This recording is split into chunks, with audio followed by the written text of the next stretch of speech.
సాంప్రదాయ రుచుల చిరునామా Sri Manikanta sweets and bakery, Paidi Bhimavaram, Tagarapuvalasa, Visakhapatnam.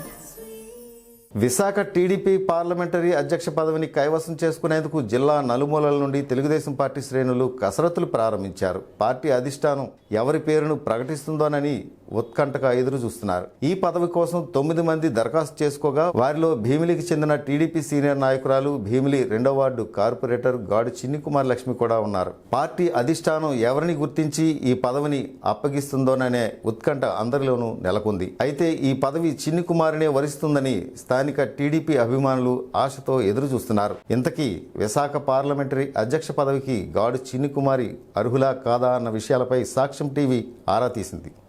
Visakha parliamentary అధ్యక్ష పదవి ఎవరిని వరించనుంది? పదవి కోసం ఎక్కడెక్కడ నుండి ఎంతమంది బరిలో ఉన్నారు? టీడీపీ అధిష్టానం త్వరలో ప్రకటించే ఆ పేరుపై సర్వత్రా ఉత్కంఠ.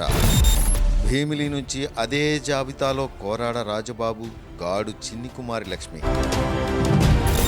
ఎమ్మెల్సీ పదవిలా గాడు చిన్ని కుమారి లక్ష్మి జిల్లా అధ్యక్ష పదవిని చేజార్చుకుంటారా లేదా చేజిక్కించుకుంటారా? ఇంతకీ భీమిలి ప్రజలు ఏమనుకుంటున్నారు? తప్పకుండా సార్, మేడం గారికి ఇవ్వాలి, చిన్ని కుమారి లక్ష్మి గారికి. ఎందుకంటే పార్టీ కష్టకాలంలో ఉన్నప్పుడు అపోజిషన్లో ఉన్నప్పుడు పార్టీ కోసం చాలా కష్టపడ్డారు. అలాగే కార్పొరేటర్గా కూడా అత్యధిక మెజార్టీతో గెలిచారు. తర్వాత ఎమ్మెల్సీగా కూడా ఇచ్చారు. ఎమ్మెల్సీగా పోటీ చేయమని ఇచ్చిన తర్వాత కూడా ముందుండి పార్టీ శ్రేణులందరినీ కలుపుకొని ముందుకు తీసుకొని వెళ్ళారు. తర్వాత కొన్ని కారణాల వల్ల పార్టీ కోసం త్యాగం చేయవలసి వచ్చింది. అదే దృష్టిలో పెట్టుకొని మా ముఖ్యమంత్రి గారు చంద్రబాబు నాయుడు గారు కూడా మేడం గారికి హామీ ఇచ్చారు, మెచ్చుకున్నారు. పార్టీ కోసం చాలా త్యాగం చేశారనేసి. ఎలక్షన్ అప్పుడు ఎవరు ముందుకు రాకపోయినా, వ్యాపారాల్లో నష్టపోయినా, ఆర్థికంగా చాలా వెనకబడి ఉన్నా కానీ ఆ రోజు ముందుకొచ్చి కష్టపడి గెలిచి మన పార్టీని అత్యధిక మెజార్టీతో గెలిపించారండి. అందువలన ఖచ్చితంగా ఆ మేడం గారికి వస్తుందని మేము చాలా ఆశపడుతున్నామండి. మాజీ మున్సిపల్ చైర్పర్సన్, టీడీపీ సీనియర్ నాయకురాలు, ప్రస్తుత కార్పొరేటర్ గాడు చిన్ని కుమార్ లక్ష్మి భీమిలిలో తనకంటూ ఓ గుర్తింపు సంపాదించుకున్నారు. గతంలో పార్టీ అధికారాన్ని కోల్పోయినప్పటికీ ధైర్యంగా నిలబడి ప్రత్యర్థులు కొట్టిన దెబ్బకు వ్యాపారాల్లో సైతం నష్టాలను చవిచూసి పార్టీలో ధైర్యంగా నిలబడ్డారు. దీంతో పార్టీ అధ్యక్షుడు చంద్రబాబు నుంచి గుర్తింపు సంపాదించుకున్నారు. దీంతో పాటు గతంలో వచ్చిన ఎమ్మెల్సీ అవకాశాన్ని కూడా వదులుకుని చిన్ని కుమార్ లక్ష్మి పార్టీ అధిష్టానం నుంచి మార్కులు కొట్టేశారు. అలాగే భీమిలి మున్సిపల్ చైర్పర్సన్ గా ప్రతిపక్షంలో పనిచేసిన చిన్ని కుమార్ లక్ష్మి అప్పటి అధికార పార్టీ నుండి అనేక ఒత్తిళ్లను, నష్టాలను చవిచూశారు. ఇవన్నీ దృష్టిలో ఉంచుకుని పార్టీ అధిష్టానం తమ నాయకురాలికి ఈ పదవిని కట్టబెడుతుందని భీమిలి ప్రజలు ఆశతో ఎదురు చూస్తున్నారు. లక్ష్మి గారైతే కొన్ని పరిస్థితుల్లో లాస్ట్ మూమెంట్ లో మనం నిర్ణయం చేస్తే ఆవిడ ఒకటే మాట చెప్పారు, పార్టీ గెలుపు నాకు ముఖ్యం, తప్పకుండా మీరు చెప్పినట్టు చేస్తానని పూర్తిగా సహకరించిన వ్యక్తి చిన్ని కుమారి లక్ష్మి గారు. వారిని కూడా మనస్ఫూర్తిగా అభినందిస్తూ పార్టీ కూడా గౌరవిస్తామా, నీ యొక్క త్యాగాన్ని గుర్తుపెట్టుకుంటాం, ఇది తప్పకుండా గౌరవిస్తాం, అది నా బాధ్యత.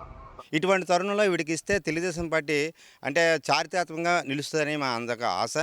ఈ పోటీలో చాలామంది ఉంటారు, ఎవరికి ఇస్తారనేది కాదు. మా యొక్క భీమునిపట్నం నుంచి అభిప్రాయం ఏంటంటే గతంలో కూడా ఆవిడకి ఎమ్మెల్సీ ఇస్తున్నట్టు ఇచ్చి పార్టీ వేరే వాళ్ళకి ఇవ్వడం జరిగింది. కానీ దానికి కూడా వాళ్ళు పార్టీ మారకుండా పార్టీలో ఉండే కష్టకాలంలో కూడా ఉండే ప్రజలకి ఏ విధమైన సేవలు చేస్తూ పార్టీని నడిపిస్తూ పార్టీ మంచి మెజార్టీలో గెలిపించడానికి కృషి చేసినటువంటి మొదటి వ్యక్తి. అటువంటి వ్యక్తికి మరొకసారి విశాఖపట్నం పార్లమెంటు అధ్యక్ష పదవి ఇస్తారని ఆవిడకి పెడితే ప్రజలు ఇంకేం ప్రభుత్వాన్ని అరిచిస్తారని ఈ కూట ప్రభుత్వంలో అనుకునేవన్నీ కూడా జరుగుతున్నాయి. ప్రతిది కూడా అంటే వాళ్ళ సూపర్ సిక్స్ను కూడా సూపర్ హిట్ చేశారు. అదేవిధంగా ఇటువంటి కూడా పదవులని మహిళలకు ఇస్తే పూర్వవైపు తీసుకొచ్చి పార్టీని మంచి బలోపేతం చేస్తారని మా యొక్క ఆశ. విశాఖ పార్లమెంటరీ అధ్యక్ష పదవి ఎవరిని వరించనుంది? పదవి కోసం ఎక్కడెక్కడ నుండి ఎంతమంది బరిలో ఉన్నారు? టీడీపీ అధిష్టానం త్వరలో ప్రకటించే ఆ పేరుపై సర్వత్రా ఉత్కంఠ. భీమిలి నుంచి అదే జాబితాలో కోరాడ రాజబాబు, గాడు చిన్ని కుమారి లక్ష్మి. ఎమ్మెల్సీ పదవిలా గాడు చిన్ని కుమారి లక్ష్మి జిల్లా అధ్యక్ష పదవిని చేజార్చుకుంటారా లేదా చేజిక్కించుకుంటారా? ఇంతకీ భీమిలి ప్రజలు ఏమనుకుంటున్నారు?